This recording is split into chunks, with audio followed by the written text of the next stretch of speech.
I got so much motherfucking design on right now. Break it down, bring it back, make it clap. I got 3 old thoughts, new guap, wear that thing. Bitches on my line, and you know. Assalamualaikum warahmatullahi wabarakatuh. Perkenalkan, nama saya Aisyah Herawati dengan NIM 22129246, Prodi Pendidikan Guru Sekolah Dasar Universitas Negeri Padang. Baiklah, pada video kali ini saya akan menjelaskan materi analisis administrasi pendidikan dengan dosen pengampu Bapak Dr. Hanif Al-Qadri, MPD. Yang pertama, kita akan membahas pengertian administrasi pendidikan. Administrasi pendidikan adalah suatu bidang dalam manajemen pendidikan yang berkaitan dengan perencanaan, perorganisasian, pelaksanaan, pengawasan, dan evaluasi segala kegiatan yang berkaitan dengan sistem pendidikan, baik di tingkat sekolah, institusi pendidikan, maupun pada level yang lebih tinggi, seperti tingkat distrik atau pemerintah daerah.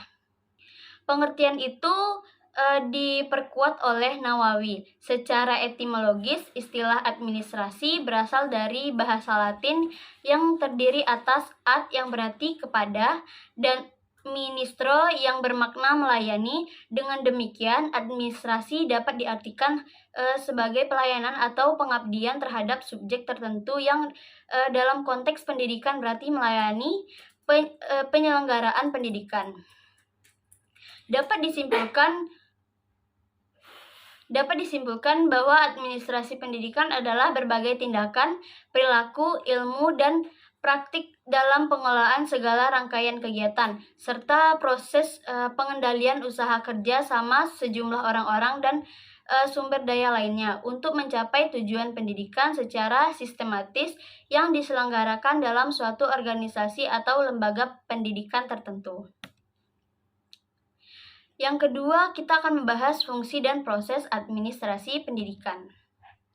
Fungsi yang pertama adalah perencanaan atau planning, yang kedua perorganisasian atau organizing, yang ketiga pelaksanaan atau implementing, yang keempat pengawasan atau monitoring, yang kelima evaluasi atau evaluation, yang keenam pengambilan keputusan atau decision making. Selanjutnya proses. Yang pertama identifikasikan masalah. Yang kedua pengumpulan informasi. Yang ketiga analisis data. Yang keempat perencanaan tindakan. Yang kelima pelaksanaan. Yang keenam evaluasi hasil. Yang ketujuh penyesuaian. Proses administrasi pendidikan ini berjalan secara berkelanjutan dengan interaktif, dengan tujuan mencapainya perbaikan yang berkeseimbangan dalam sistem pendidikan. Ini adalah bagian dari integral dalam menjaga dan meningkatkan kualitas pendidikan di semua tingkatan melalui sekolah dasar hingga pendidikan tinggi. Yang ketiga, kita akan membahas pentingnya administrasi pendidikan. Pentingnya administrasi pendidikan merupakan subsistem dari sistem pendidikan di sekolah yang bertujuan menunjukkan pencapaian tujuan pendidikan secara efektif dan efisien. Komponen utama dalam sistem pendidikan yang memegang peranan penting dalam pencapaian tujuan pendidikan adalah guru. Oleh karena itu, guru mempunyai peranan penting dalam administrasi pendidikan, terutama dalam melaksanakan fungsi pokok administrasi. Dalam PP 38 tahun 1992 pasal 20 dikatakan bahwa tenaga pendidik yang ditugaskan untuk menjadi pengelola suatu pendidik dan pengawasan pada jenjang pendidikan dasar adalah dari kalangan guru. Oleh karena itu, pengembangan karir guru berkaitan dengan bidang administrasi pendidikan. Berdasarkan hal-hal tersebut, calon-calon guru yang akan bertugas sebagai pengajar harus memperoleh latar belakang yang pengetahuan dan keterampilan dalam administrasi pendidikan. Selanjutnya yang keempat kita akan membahas ruang lingkup administrasi pendidikan. Ruang lingkup dia ada 4. Yang pertama tata usaha, yang kedua personalia murid atau peserta didik, yang ketiga personalia, yang keempat pengawasan atau supervisi. Baik, yang selanjutnya adalah tujuan administrasi.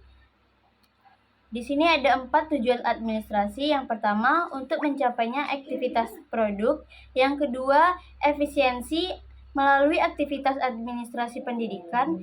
Semua program dapat berjalan lebih efisien dalam hal waktu, menghindari pemborosan waktu jika dibandingkan dengan tidak melakukannya tindakan kegiatan yang terstruktur mulai dari perencanaan hingga pengawasan terhadap semua aspek. Oleh karena itu, efisiensi tidak dapat terwujud tanpa tindakan yang terkoordinasi dengan baik. Yang ketiga, kemampuan untuk beradaptasi. Kemampuan untuk beradaptasi dengan kebutuhan industri adalah penting. Misalnya, di perguruan tinggi harus dapat menyesuaikan kurikulum mereka dengan tuntutan pasar atau industri yang sehingga siswa memiliki keterampilan baik dalam hal soft skill maupun hard skill yang sesuai dengan permintaan industri. Yang keempat, kepuasan kerja. Setiap pekerjaan yang didasarkan pada perencanaan yang matang, tindakan yang tepat, organisasi yang efisien, serta pengawasan yang baik akan menghasilkan kepuasan kerja. Ketika semua hal ini dilakukan dengan baik, hal itu akan menciptakan kepuasan dalam pekerjaan. Baiklah, sekian presentasi dari saya. Saya ucapkan terima kasih. Assalamualaikum warahmatullahi wabarakatuh.